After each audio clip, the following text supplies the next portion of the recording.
డాక్టర్యా మా ఆవిడకి ఏం కాదు కదా, బతికిపోతుంది కదా? స్పృహ తప్పిపోయినదియా. అన్ని టెస్టులు చేస్తున్నాము, ఏమవుతుందో చూద్దాం. సరే సార్, అదేదో పోస్ట్ మార్టం అంటారే, దాని కూడా చేసేయండి సార్. ఏదైనా ముందు తెలుస్తుంది. అది చచ్చిపోయిన తర్వాత చేసేదిరా. ఓ అవునా, అయితే చచ్చిపోయిన తర్వాత చేద్దురులే. సార్ నన్ను ఒకసారి మా ఆవిడ దగ్గర దొరుకోమనండి సార్. ఓ షిట్, కోమాలోకి వెళ్ళిపోయినది. కోమలోకి వెళ్ళిపోయినదా?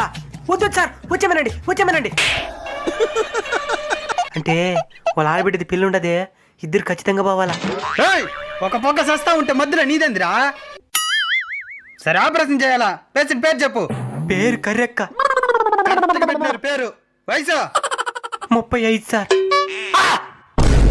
నా బట్ట ఎవర్రా నీకు 35 అని చెప్పిందా? నా వయసు 16 ఏండ్లు. ఈ ఆడోళ్ళు కోమాలు ఉంటే కూడా నిజమైన వయసు ఒప్పుకొని అంటున్నారు కదరా.